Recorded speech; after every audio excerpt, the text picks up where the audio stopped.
Welcome back.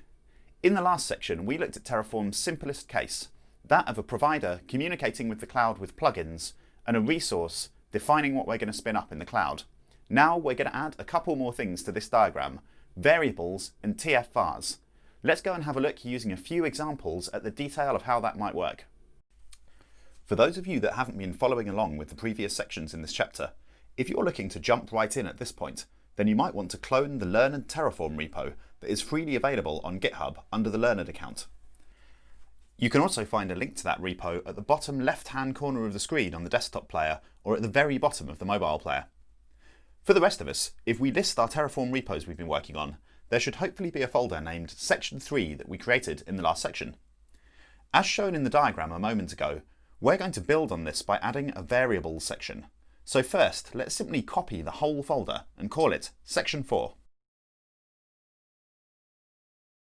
There we go.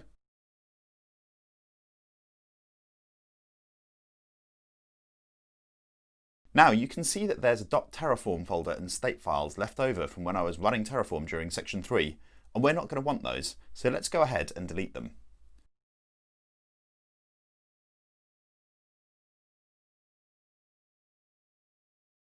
Great, nice and clean. We're just left with the two files we want, provider and main.tf.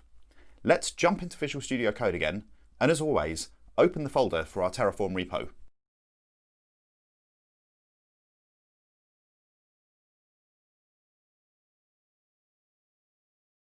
In the new Section 4 folder, we're going to create two new files, one called variables.tf and one called terraform.tf-vars.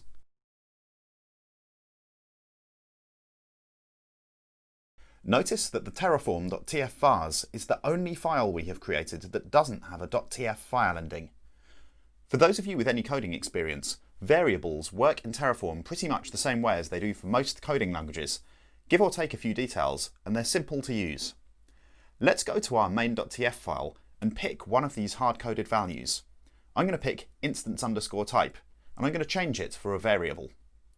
I'm going to call my variable type, which is a name I've picked just to indicate what it is, but you can call it whatever you want. Now, for Terraform to recognize that variable, I need to define it somewhere, which is what we use our variables.tf file for. As I mentioned in the last section, Terraform just combines all the files in the directory with a .tf extension into one when it runs them. So you could just define your variables in main.tf if you wanted to, but it's neater like this, and most places I've worked follow this pattern. To define a variable is the same as most blocks in Terraform. First write the component type, which in this case is variable, then give it a name, which we've already chosen as type, and then open a pair of curly brackets in which we're going to store the options. Variables don't have to have any options at all, so we could just leave these curly brackets empty. But I'm going to put in a default value as well, which is the value the variable will take if I don't specify it anywhere else. I'll show you what happens in a moment if you don't specify one anywhere. For our default value, I'll pick T2 micro, our good general purpose instance size. So, if we switch back to our terminal, we can run our golden Terraform commands. In this case, init, plan, and apply. We won't use destroy until a bit later. From now on, I'm going to fast forward these commands even more than I was before, so you don't have to wait and watch it running through, but of course when you run them it's going to take a bit longer. So, Terraform init to download the plugins into this folder. Now Terraform plan, and we can see it saying 1 to add as we'd expect, not 50 to destroy or anything bad like that, so this means we can go ahead with our apply. Now that's done, I'm going to open up the AWS console again here and just confirm again that it has launched our machine.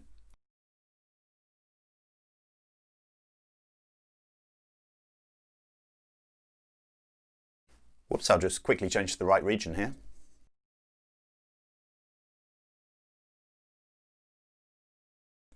And there it is. You might notice it still says Section 3 on it because I carelessly didn't change the name before running it, having copied it from the last section. But actually, that's all to the good, as we can use that now for some demonstration of further techniques with variables. Let's switch back to VS Code again, and this time open the terraform.tf-vars file. In our variables.tf file, we defined our variable like a component, and gave it the options we wanted. In the terraform.tf_vars file, all we do here is define hard-coded values for those variables. As we called our variable type, I'm going to write type, and now I'm going to give it a value of t2.small, which is deliberately different from the t2.micro we used in the default value in the variable.tf.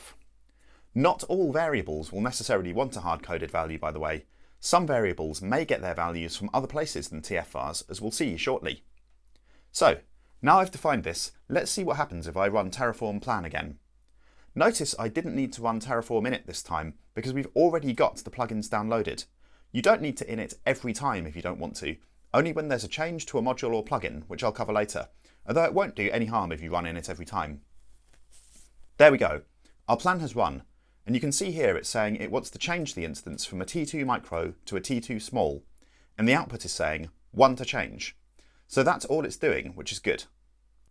What this is telling us is that the hard-coded values in terraform.tf_vars take precedence over the default values specified in the variables.tf file. I'm going to cover 4 different ways you can specify that value in this section, and I'll list the precedence order once I've gone through each one. tf_vars and the defaults are by far the most common ways to specify variables, by the way. It's worth seeing all the other different ways, but you could stop right now at this first example here, not watch any of the rest of the section, and if you just remembered how to use variables.tf and terraform.tf_vars, you'd be all right most of the time. As we're all thirsty for extra knowledge though, and you want to get your money's worth, let's crack on. Let's apply this change quickly with the miracle of fast forward to show you an interesting result of making it. There, now it's done. If we go back and look in the console, you can see the instance stopped itself temporarily. That is because you can't change the instance size without stopping the machine. What I wanted to illustrate here in a broader sense is that even though 1 to change won't destroy any resources, that doesn't necessarily mean you can hit a production server with it without causing downtime. Terraform does not care about downtime. It doesn't know what you're doing with your machines. It's a blind man with a shotgun, and you want to be sure you know what the effect will be before hitting any prod servers with a Terraform change. Right. Let's jump back into our VS Code again. Now we're happy with how variables work, let's variabilize everything. It's a general principle of good Terraform that nothing at all is hard-coded into the Terraform itself. Everything should be variabilized. This is so that you have a one-stop shop for all the values you might feasibly want to change, such as size and the amount of instances, etc., and you don't have to go trawling through all of the code for them. It also means that if you do want to change a value somewhere that occurs in multiple places, you won't accidentally miss one, you can just change it in the variable. Let's call this var number. I would call it count, but that name is actually reserved and will throw an error. There's a very few words you can't use as a variable name, and count just happens to be one of them. I'll call this var name,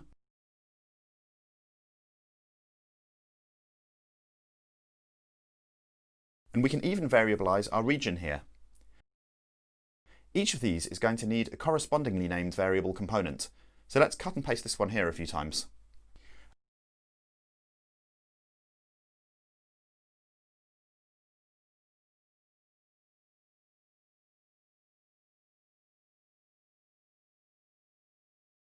I'll remove the default value completely from name for the next bit of the demo, and also because not all variables necessarily want a default, and name is a good example of one that might not. Right, now if we run a Terraform plan, it immediately asks us for a name. That's because we've specified it as a variable, but not given it a default value or a value in tf_vars.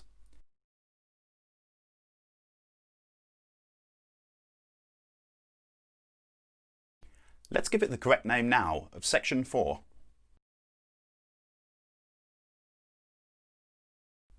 Now that this has run through, you can see it saying 1 change, and it's showing us here that it's going to update the name to section 4 as we specified. If we didn't want it to ask us that question, which would be pretty annoying in an automated system, we could also specify that value using the command line tag -var, like so.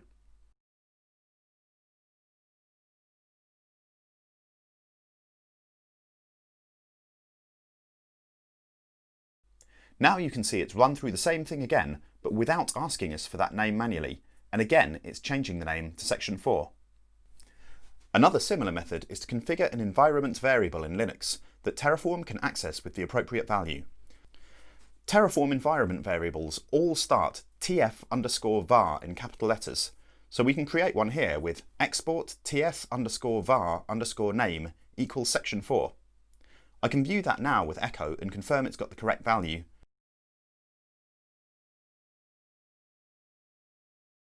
And now, if I run a Terraform plan, I can once more see that it's making the same change.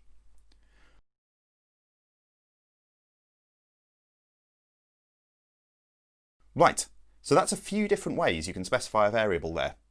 As I mentioned before, by far the most common is to use tf_vars, and I'd recommend you just focus on that. Be aware that all those others exist, but actually use tf_vars for all of your own variables unless you have a good reason not to. Right, now we've covered 3 ways of giving variables their value. Let's have a look at them in order of least to most precedent. First, we can add a Linux environment variable, which will be picked up by Terraform. Second, we could save a hard-coded value into the terraform.tf_vars file. This would take precedence over an environment variable and will be the most common form you use in your Terraform career. Lastly, we could specify a value when we run our Terraform command using the -var option on the command line. This will take precedence over everything else. Any value specified on the command line will be the final value the variable takes. Okay, on a complete tangent to this then, at the time of making this video, a lot of people are moving from Terraform version 0.11 something or other, depending on what they're on, to 0.12, which is a pretty major upgrade in terms of changes. As you're beginning your Terraform career on .12, I'll be using the modern way of writing everything for this course, which is all good, but there is one thing I think it's worth being aware of. In the old notation, a variable such as var type would be surrounded by quotes and brackets like this, and you can actually even still write this way now, although it will warn you about it. If I jump over to the command line, I should be able to illustrate that warning now with a Terraform plan.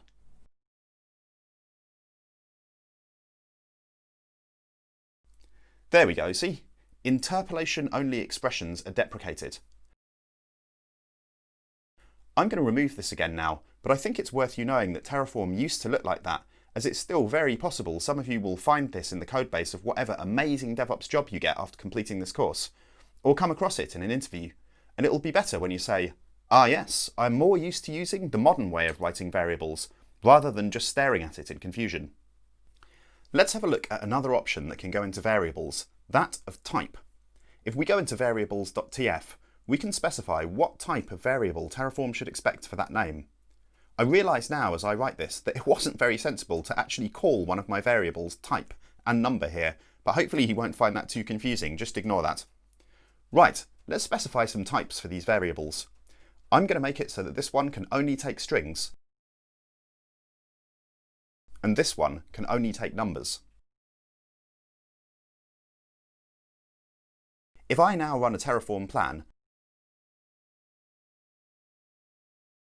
you can see here that nothing has happened and there are no changes, because as you'd expect, just specifying a type doesn't actually change anything as long as the variables conform to that type. So that's all good. But now, let's go back and change the number of instances to the word wibble instead of 1.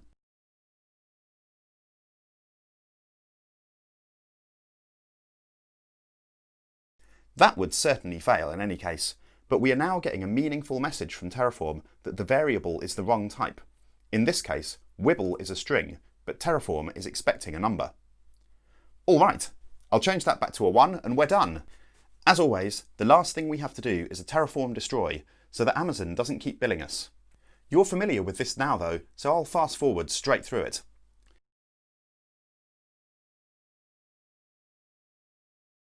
Finally, as DevOps professionals, we always check our completed work into Git.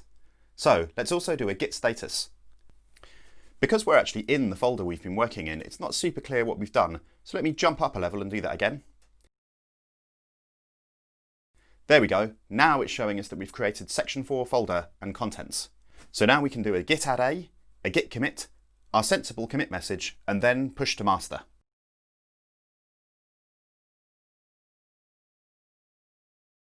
Nice one, we've made it to the end of another section. So far in these sections, we've only been using one resource, which isn't going to do us much good in a big corporate environment. So in the next section, we're going to be having a look at dependencies between resources. Hopefully see you there.